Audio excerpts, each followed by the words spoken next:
Jared Dillian. Now you know a rich guy. I'm Jared Dillian. This is the Jared Dillian Show. If you want to call to talk about your money, please call 844-305-7800. That's 844-305-7800. This is the Jared Dillian Show. We were just talking about, Tesla with a caller.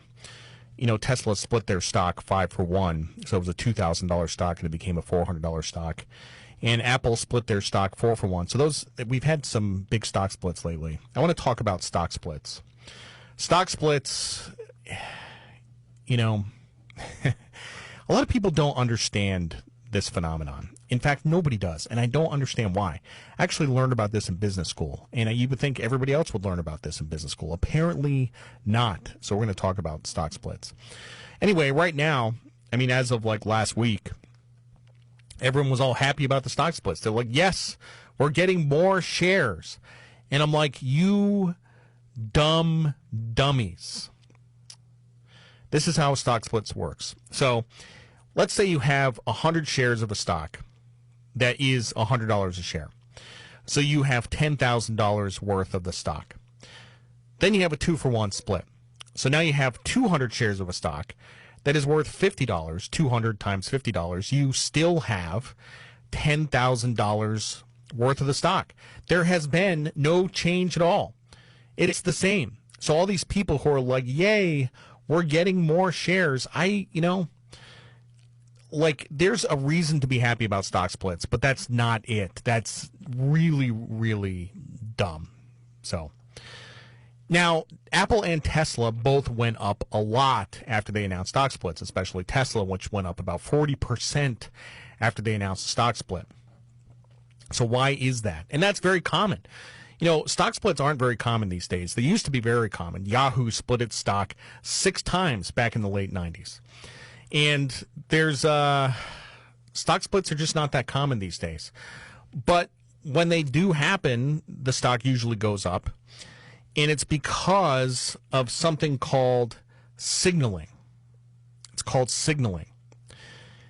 So think of it this way. When a company splits its stock, the price goes down. Okay? So a company would not split its stock if it thought that the price of the stock was going to go down. Like, you wouldn't do that. You only split your stock if you think the stock is going to keep going up. It's signaling. A company that splits its stock is communicating to its shareholders that the price of the stock is going to continue to go up. And the managers of the company have better information about the company than you do. So if they split the stock, then you should take them at their word that the company is going to continue to go up. Now, the whole idea of stock splits is that you wanted your stock to be in a trading range. Okay, what does that mean? Well, in the old days, if you wanted to buy stock, you had to buy a round lot. And a round lot was 100 shares of a stock. You had to buy a round lot. Now, you could buy an odd lot, which was less than 100 shares of stock, but that was kind of had a stigma. It was kind of like junk bonds, had a stigma. So most people bought round lots of stock, and if you had a $50 stock and you bought 100 shares, that was $5,000, and that was manageable for most people. If you had a $500 stock and you bought 100 shares, that's $50,000, and that's not manageable for a lot of people.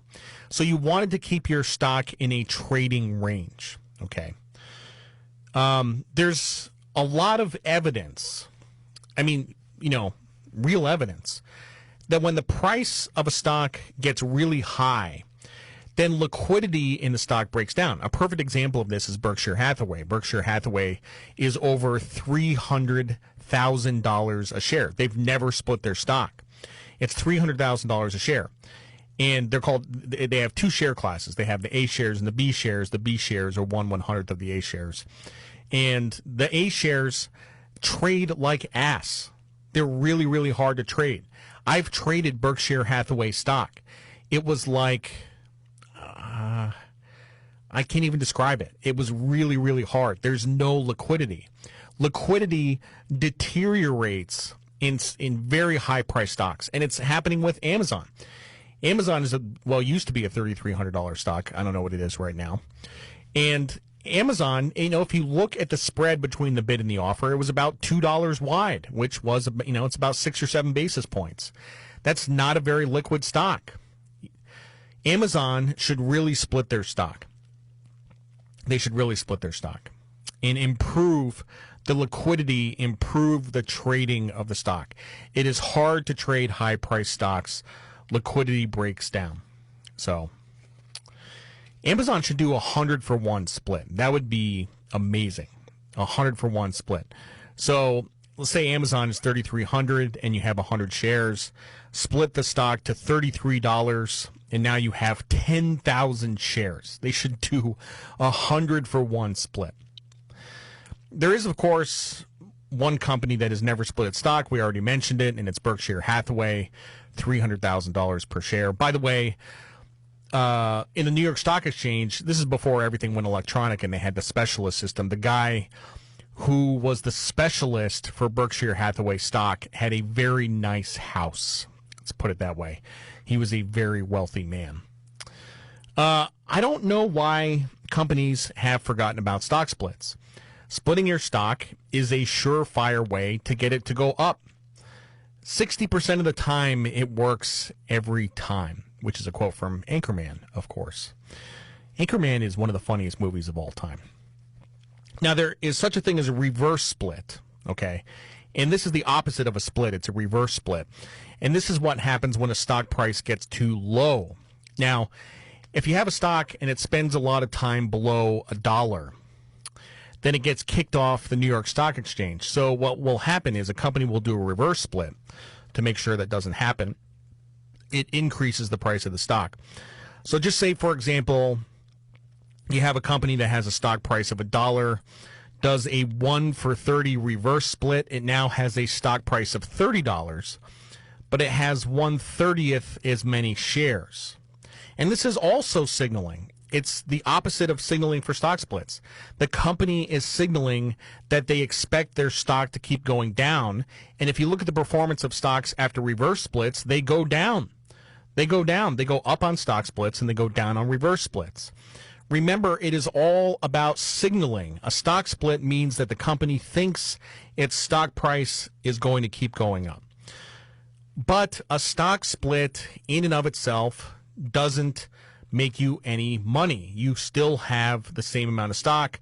The market cap of the company is still the same. And the Portnoy idiots, and Portnoy is in bad shape these days. He went out this morning with some video about buying stocks, and he just got tattooed. But these guys are out on Twitter saying that they got more shares and they keep buying the stock. This is why the whole field of behavioral finance exists, so really smart guys can take advantage of these people. Anyway, it's no fun if you're short Tesla or Apple and no idea as to whether Amazon will split its stock. There are a bunch of stocks out there that need to split. If you own a stock and they do a split, you should hang on to it. It's good news. There's only been one stock I know that split and took a dirt nap, and that's Nokia. I'm Jared Dillian. This is The Jared Dillian Show.